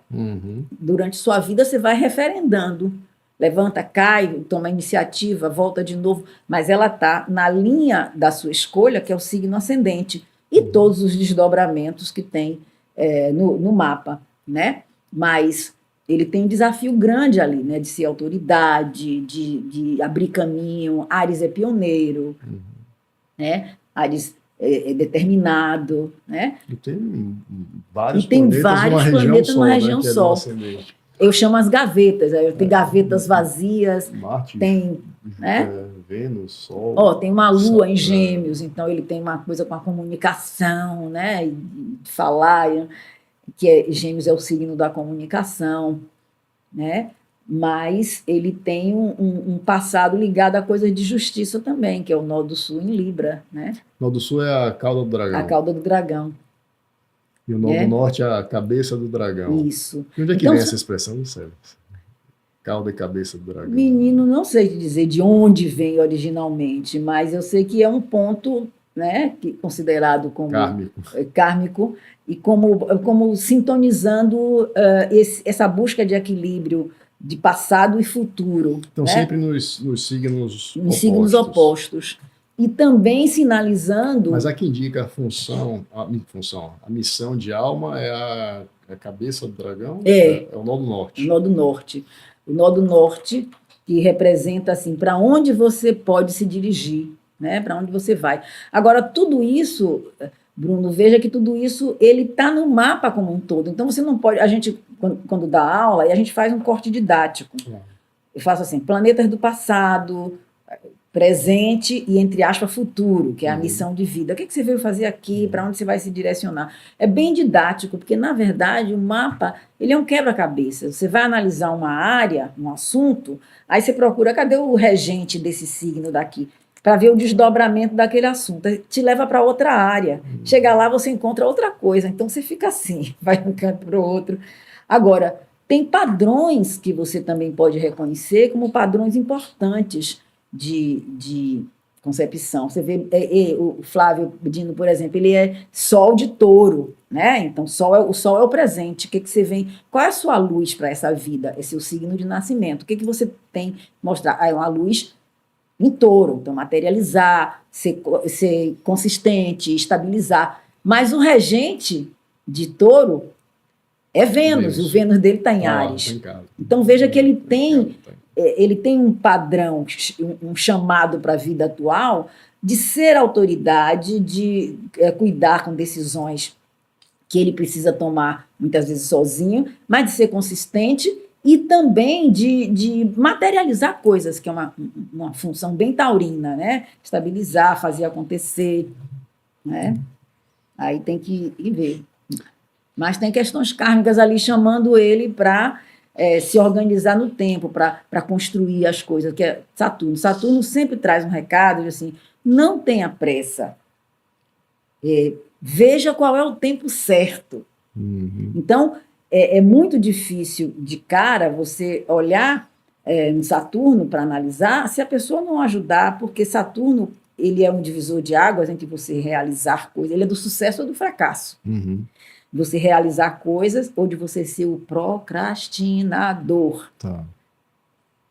Aí você fica preso no medo, está sempre procrastinando. Seria um aspecto mais sombra, né? Sombra, isso. É um Saturno mal trabalhado, vamos dizer. Isso. A gente até usa essa expressão mesmo, como sombra, né? E tem alguns pontos no mapa que eles sempre me chamaram a atenção. E eu não, assim, não encontro com tanta facilidade boas explicações sobre eles. O primeiro é Quiron e o outro Lilith. Sim. Como é que você vê esses pontos, Gisele? O Quiron é associado ao mestre completo, né? Então, Mas é uma ferida, né? É. Que aí remete remete a ao cuidar de uma mito. ferida, né? Cuidar de uma ferida ali, mas também pode sinalizar possibilidades que você tem de explorar vários conhecimentos. Aí vai depender de onde ele está, se você vai usar aqui para trabalho, se vai usar para a vida pessoal, né? Se você vai cuidar daquela ferida. Então, tem que olhar com cuidado onde está Quiron. E Lilith, que é o lado transgressor. Só voltar um pouquinho para aqui. Quiron seria um mestre completo. Sim. Completo no sentido de que Quiron conhece todos os departamentos da ciência, da cura, da filosofia, da matemática, da astrologia, né? Então, simbolicamente, ele traz a possibilidade, entre aspas, de você ser o que você quiser, ou de você fazer o que você quiser. Só que ele tem uma função, porque Quiron, de qualquer maneira, né, tratando aí de mitologia, Quiron é como se fosse um corregente de Sagitário, na medida em que ele era um centauro. Isso. E os centauros eram baderneiros, estupradores. Quiron era diferenciado. Exato. Né? Quiron era diferenciado. Ele usava os dons e os talentos e ensinava isso para os outros. Então, ele também tem uma natureza de ajudar a dar um direcionamento para não se perder. Né? Então, agora, ele pode estar associado com esse aspecto de cura mesmo, de não somente a cura da sua ferida, mas qual é seu jeito de curar as coisas na vida, né? Para a gente não ficar, vamos dizer assim, restrito ao mapa do Flávio Dino. Digamos que um Quiron na casa 2, por exemplo. Que mensagem ele passaria, por exemplo? A casa 2 é a casa de talento para ganhar o seu dinheiro. Então, poderia estar incorporado. Outra vertente de Quiron é a justiça. Né? Então, o Quiron pode, na casa 2, você pode ganhar dinheiro com Quiron. O que é isso? Você pode ter várias possibilidades, né? A área da justiça, a área de cura. O Dino tem Quiron na casa 12, tem uma questão kármica aí de vida passada, né? Que ele pode precisar usar, trabalhar, né? Então, o Quiron traz essa perspectiva. Na casa 2, que é a área financeira, antes do financeiro, é que dom você tem para ganhar o seu dinheiro por você. Esse é o sentido da área do dinheiro. Assim, vou ganhar dinheiro, não vou ganhar dinheiro, sim. Que dom você tem para ganhar dinheiro? Você pode ganhar dinheiro de herança, é outra área. Você pode ganhar dinheiro de investimento, é outra área. Né? Agora, a casa 2 é como você materializa as coisas que você quer e as coisas que você começa. Né? Então, um Quiron na casa 2 traz a possibilidade de você fazer muitas coisas, mas precisa ter um aspecto quironiano aí, ou ter uma direção, ter um propósito, né, que não está muito ligado à questão filosófica também, às perguntas, por quê, para quê, né, onde eu vou, quem eu sou, questões existenciais, como Júpiter, né, no Sagitário. Então, na verdade, a questão kármica, ela está no mapa como um todo, até porque, como eu disse, são os créditos e débitos. Agora, os planetas diferenciais, Saturno é um divisor de águas, a casa 12 está muito ligada, a Lua está ligada também, que a Lua é o nosso lado incondicional de ser, né? Nosso lado automático, vamos dizer assim. Então, o signo lunar simboliza algo que você já traz espontaneamente na sua bagagem. Então, você não precisa se lembrar para se comportar daquele jeito, daquele signo. É meio que instintivo. Instintivo. Mas também de buscar segurança. Sim. Né? Então, você tem uma lua, por exemplo, na área profissional, quando você está ameaçado, pode ser que você vá trabalhar para poder resolver aquela questão que está te ameaçando. Você tem na área da família, pode ser que quando você está se sentindo precisando de colo, você vai para a casa de sua mãe, ou você vai para o colo de alguém dentro de casa. Né? Na área de relacionamento, você vai buscar o parceiro, a parceira, quando você está em desequilíbrio, porque a Lua são nossos altos e baixos, nossos humores, né? Nossos jeitos de ser, nossa característica que a gente age sem pensar. no sentido de preservação, né, de se cuidar, ou também de cuidar do outro. Como é que você dá colo para o outro? Como é que você pede colo? Isso está na Lua. E a partir também das relações com a mãe. A mãe biológica ou a mãe que fez esse papel. Se teve, né, que às vezes a Lua está tensa também, e mostra que tem uma ausência de mãe. Aí aquilo tem uma outra história. Mas se quiser, vamos seguir por essa história aí. Sim, as coisas kármicas estão no mapa inteiro. E a Lilith?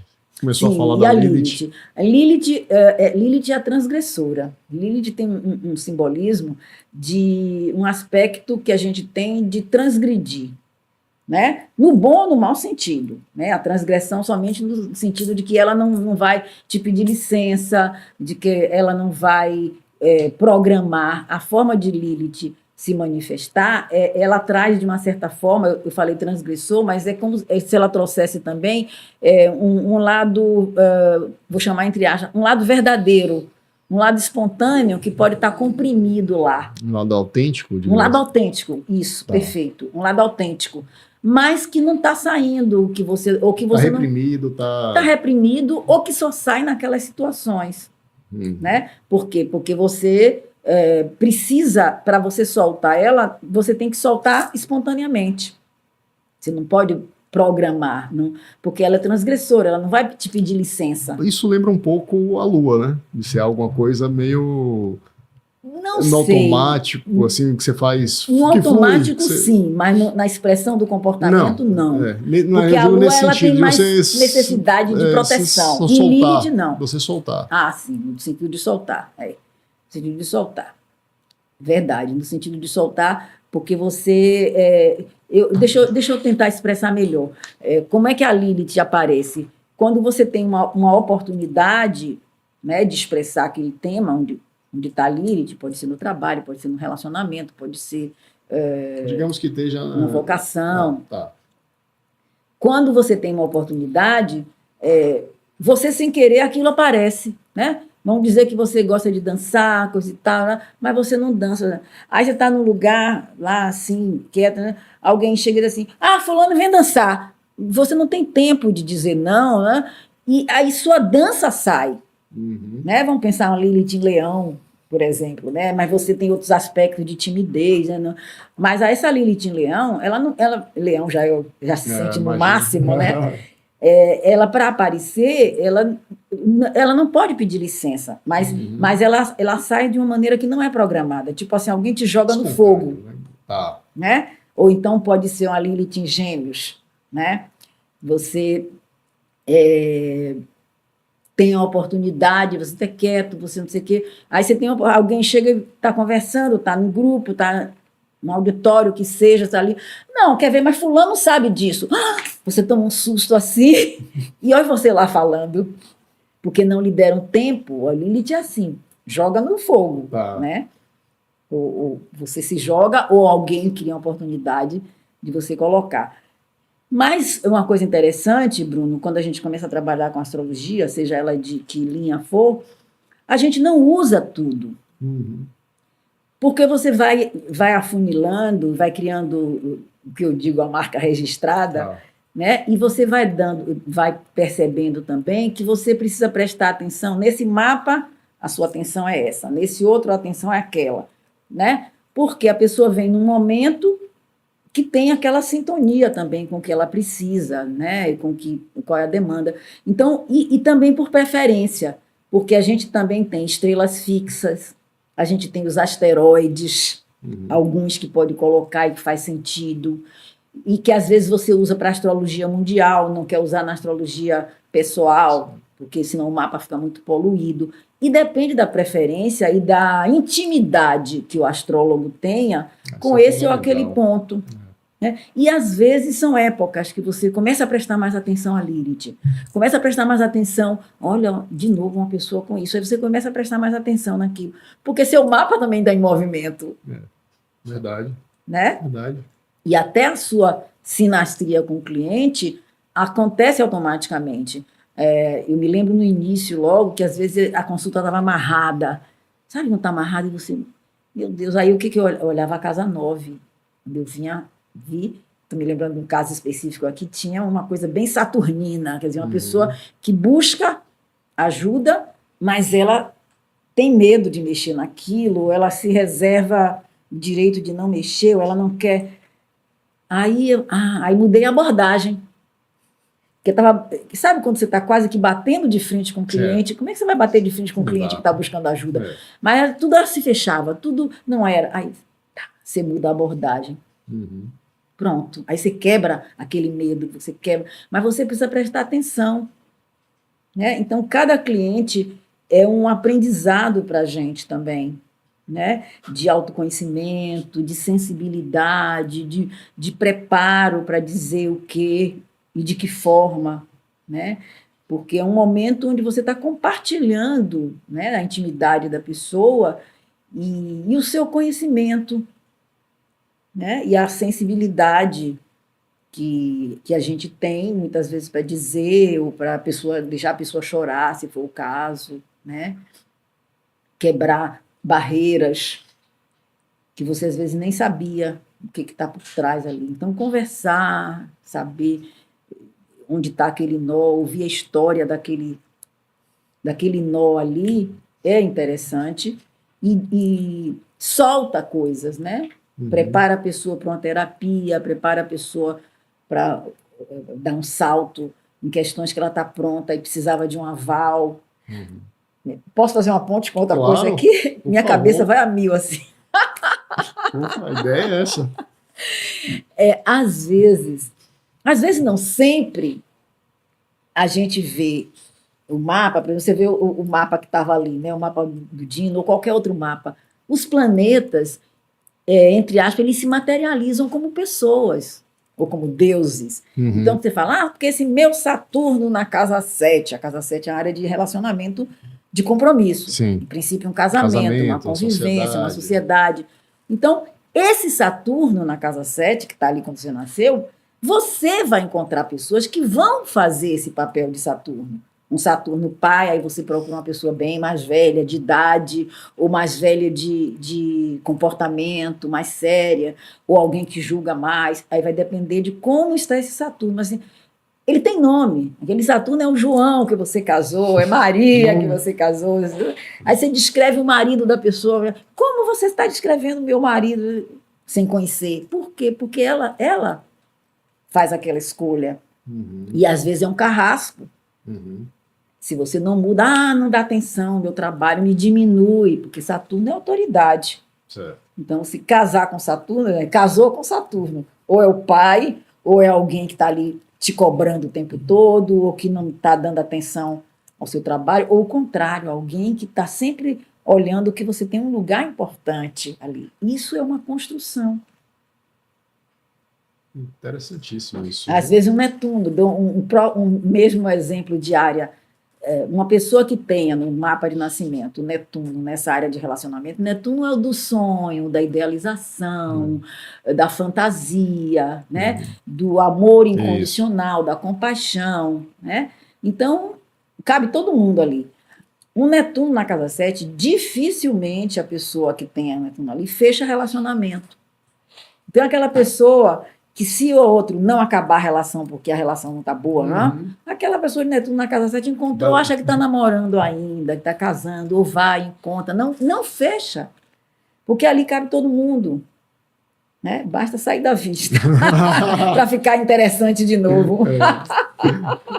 Então, são nossos sonhos. Se você não der vazão a esses sonhos de outra forma, cada casamento é um sonho até casar. Casou, entrou na realidade, adeus. Puxa, antes de casar ela não fazia isso, ele não fazia aquilo.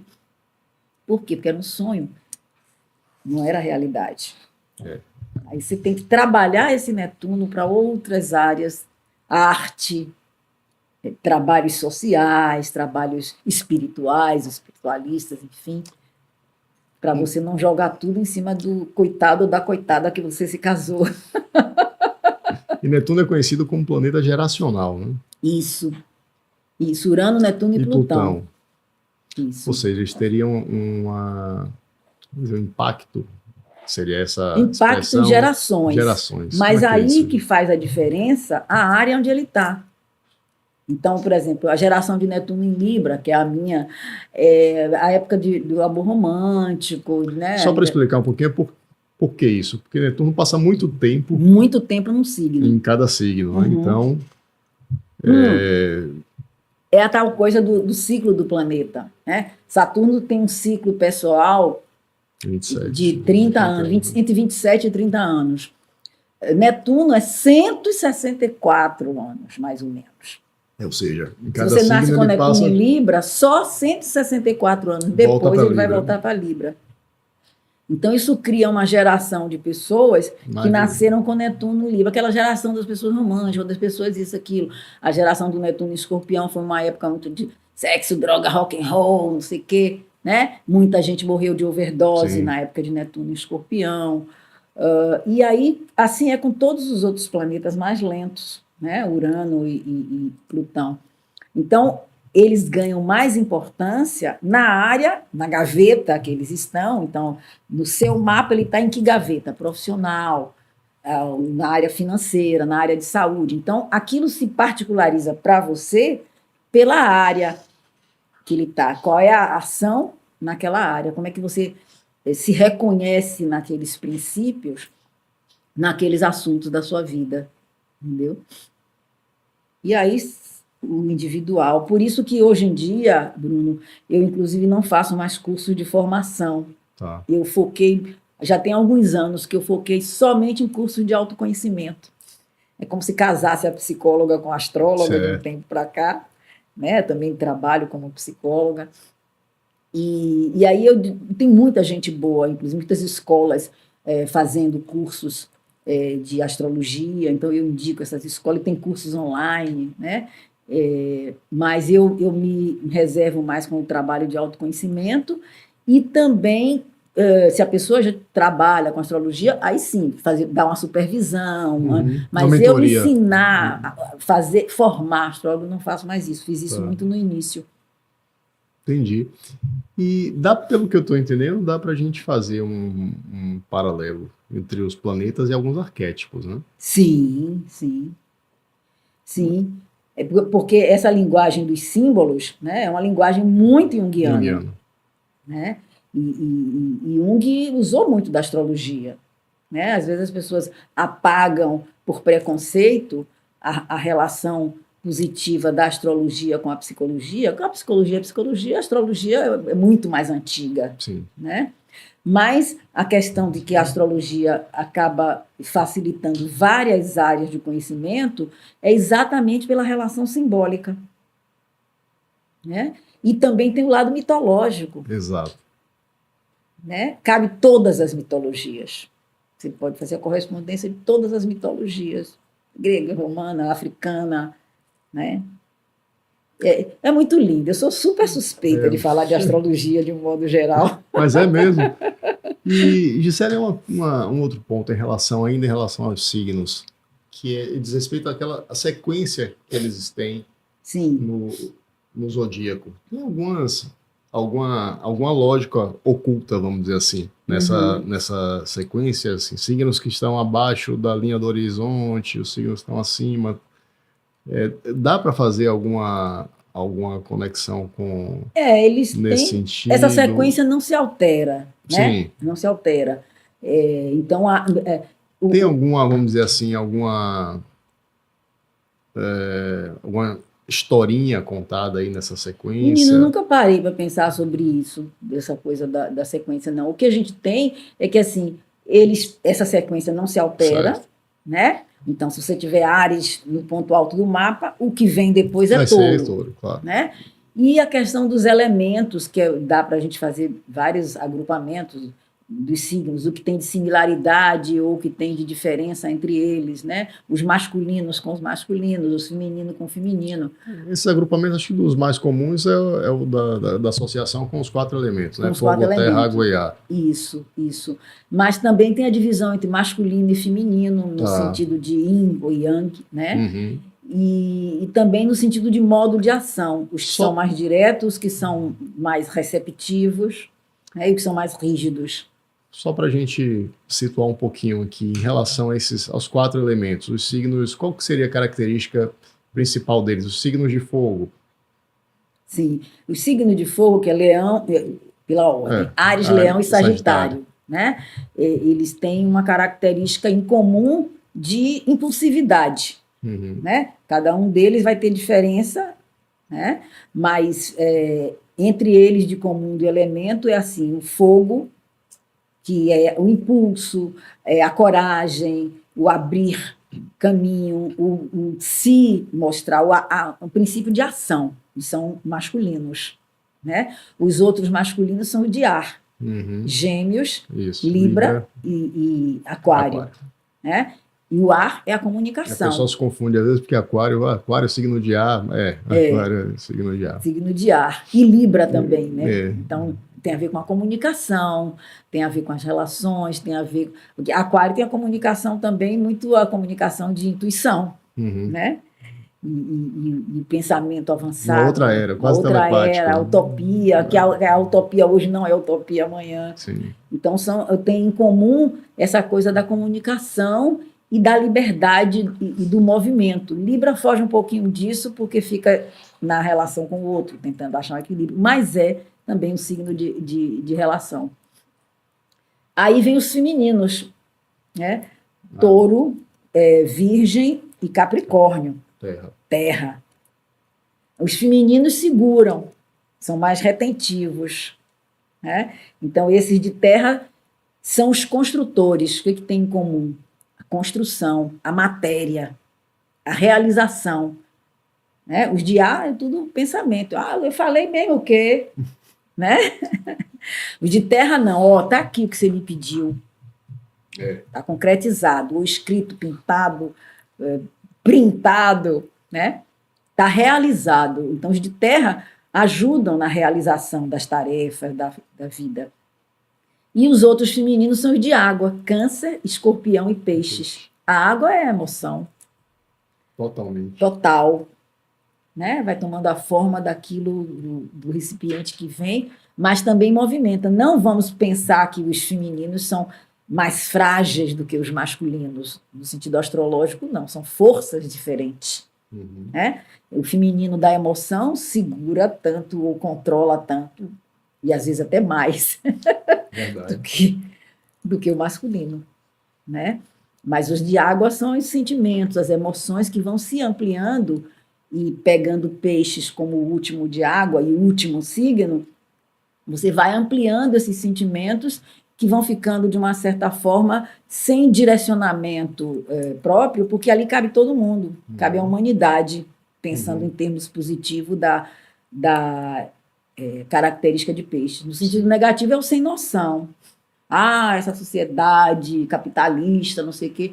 Não vou fazer nada, porque não vai levar a nada. Mas você fica o dia inteiro tomando uísque melhor na casa do vizinho, que paga, e você não paga nada, está lá tomando uísque. Mas você, não, isso é um absurdo, eu não vou pagar para essa sociedade. Então, isso é um vagal, é um lado bem extremo e negativo, viajandão de Peixes. E o lado superior é esse, né, de empatia, sororidade, inclusão, compaixão, né? São características piscianas. Eu saio de mim, eu me entrego para uma causa maior.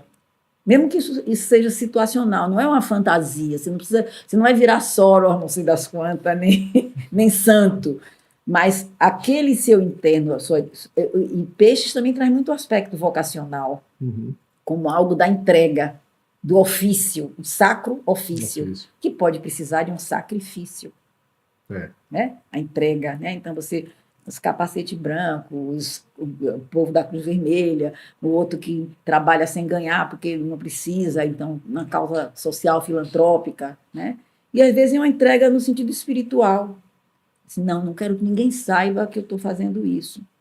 Quem precisa de botar microfone, megafone, é leão. Holofote é leão. Né? Peixes, não, no sentido puro, não precisa. Ele precisa ver que aquilo deu certo. Né? Então, nossa, que bom, que ótimo. Ninguém sabe que ele está por trás. É o bastidor. Né? É o bastidor. E me diga uma coisa, dá para conciliar a astrologia com tarô? Dá.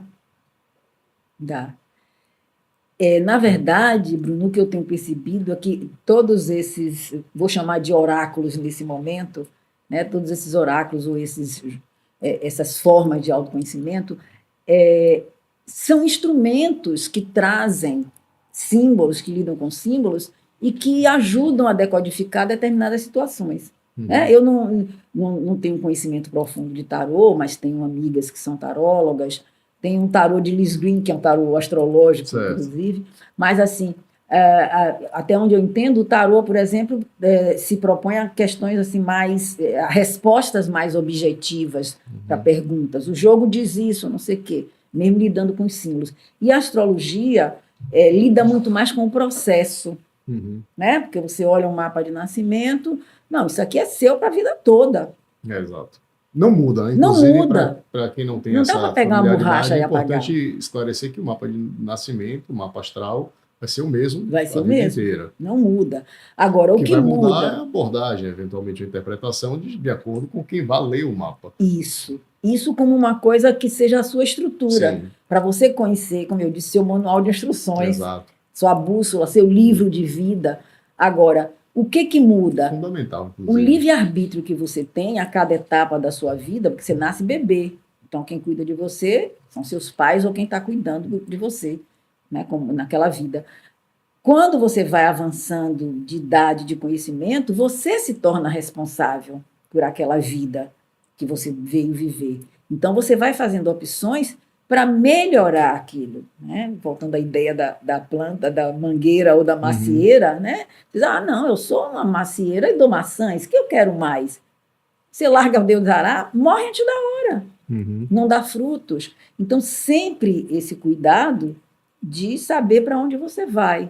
Então, o mapa básico, ele não muda. Você pode fazer em qualquer lugar do mundo, o seu mapa é o mesmo. Se você der os mesmos dados, o seu mapa de nascimento é o mesmo.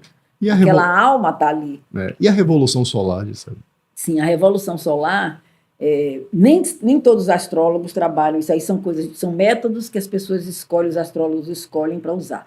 Alguns astrólogos nem consideram, a Revolução Solar, não, o interessante são os trânsitos, as progressões. Porque os trânsitos são os planetas do jeito que estão no céu, você pegar e jogar em cima do mapa para ver que área da sua vida aquilo mexe. Tá. A Revolução Solar é o que a gente chama um mapa do aniversário. Eu associo com um capítulo. Todo ano você tem um capítulo. Né? Seu livro de vida é o de nascimento, está tudo ali. Mas todo ano você tem a oportunidade de trabalhar um capítulo. Isso é o mapa da Revolução Solar. Aí tem astrólogos que acham que tem que indicar onde a pessoa, que parte do mundo ela vai passar o aniversário para ser melhor para ela, para aquilo que ela está querendo. Eu já vi isso mesmo. Outros que acham que tem que tirar sempre para o local de nascimento. Ela nasceu aqui, tem que tirar aqui. E outros que tiram para onde a pessoa efetivamente passou. Eu sou dessas. Eu gosto de tirar a Revolução Solar no local que a pessoa passou o aniversário. Não sou a favor de indicar para onde a pessoa vai. Conheço pessoas que foram, né, num bate e volta. Uma responsabilidade. Isso. Né? Vou dizer, olha, você tem que ir lá para Istambul. Aí a pessoa vai, chega no aeroporto e volta. E depois você tem dinheiro para ir para ali, você vai. Então, são coisas, né? Infelizmente, isso é um julgamento que eu estou fazendo. Eu não trabalho assim, mas assim, você tem que ir movimentando isso. Eu acho que se você vai ficar um tempo, você vai passar um aniversário, beleza. Mas ir e voltar, qual é o sentido disso? Então, para mim, a pergunta central do trabalho de astrologia com autoconhecimento, seja o mapa de nascimento, seja o mapa do ano, é você ter um propósito. Né? Um propósito. Agora, se a pessoa me diz assim, eu posso estar aqui em Paris, não sei onde, eu digo, peraí, então eu vou tirar o mapa para todos esses lugares e te dizer se muda alguma coisa você passando nesses lugares. Então, eu dou o foco. Às vezes, muda o signo ascendente, que é o quê? A missão do ano, o projeto do ano. Então, o mapa do ano, pela Revolução, por esse método, Bruno, o que eu acho interessante é que ajuda a pessoa a conhecer um pouco mais de determinadas gavetas do mapa dela que não estavam em evidência no mapa de nascimento, por exemplo. Vamos supor que você tem um signo ascendente na Revolução Solar que pega uma área difícil sua no mapa natal. Aí, naquele ano, aquilo vem para sua mão, porque o signo ascendente tem a ver com o livre-arbítrio. Poxa, esse ano eu vou estar lidando melhor com isso. E as pessoas relatam isso. Eu estou me sentindo mais assim. Elas descrevem sem você sugerir nada. Eu estou sentindo esse ano... Pois é, isso... ascendente tal. Incrível. Aí já lidar com comunicação, se for um ascendente gêmeos, ou então traz a questão dos estudos, ou das grandes viagens. Um ano que você pode ir para o exterior. Puxa, eu estou programando isso. Porque o mapa não é uma adivinhação. Ele ajuda você a otimizar suas escolhas, ou a otimizar aquilo que, digamos assim, que já está ali no entorno. Entendi. Claro, claríssimo, entendeu? Claríssimo. E eu me lembro, eu não sei se você ainda se vale dessa ferramenta, tinha uma ferramenta que você chamava de SOS. Sim, eu criei. Existe, Chama. Pois é, eu lembrei disso e fui olhar, né, porque tinha uma... porque eu lembrava que tinha alguma nomenclatura específica, mas que não era o mapa. Era uma outra ferramenta. Me parece que era alguma coisa mais para uma questão mais emergencial, mais localizada, vamos dizer assim. Né? Sim. E aí eu vi lá, SOS, eu lembrei isso. Na verdade, é o mapa, é o mesmo mapa, né? Mas por que eu batizei de SOS? Não para a pessoa ter uma urgência, às vezes tem. Eu preciso mexer tal coisa, preciso tomar decisões. SOS. Mas eu batizei de SOS principalmente pelo propósito. Porque assim, quando você vai fazer uma consulta com o mapa, uma consulta, vamos dizer, do tempo normal, 1h30, você vai... É uma consulta que eu chamo de autoconhecimento, que a gente vai falar de praticamente todas as áreas dentro desse tempo. Quando você vai para essa consulta que eu batizei de SOS, o instrumento é o mesmo, é o mapa, mas eu vou dar foco. Às vezes a pessoa fala antes, às vezes fala na hora de começar a consulta. Relacionamento.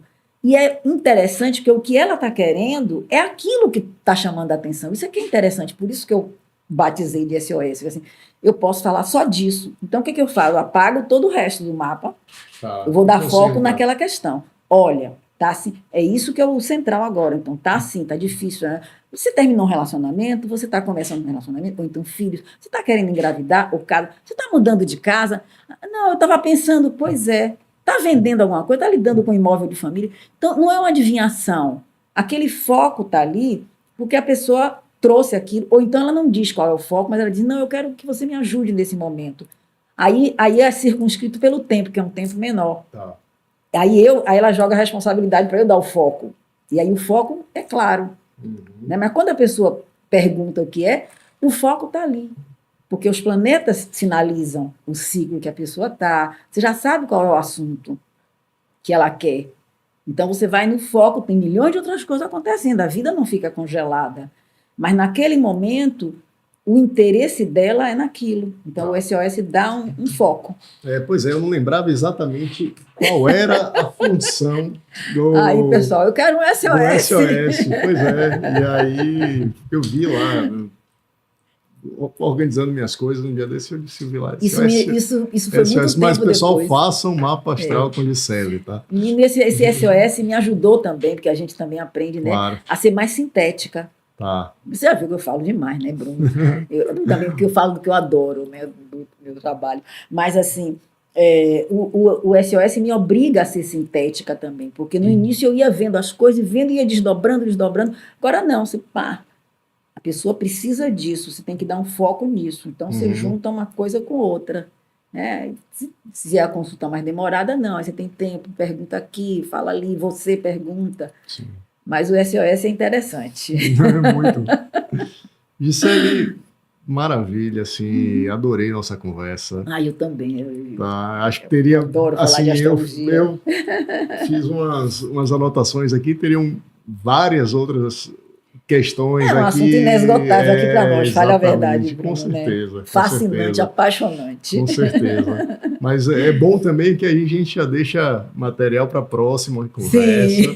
Tá? Eu queria te agradecer, se você quiser falar um pouco do seu trabalho, em que ele consiste, elaboração de mapa, SOS, acho que está claríssimo. Sim.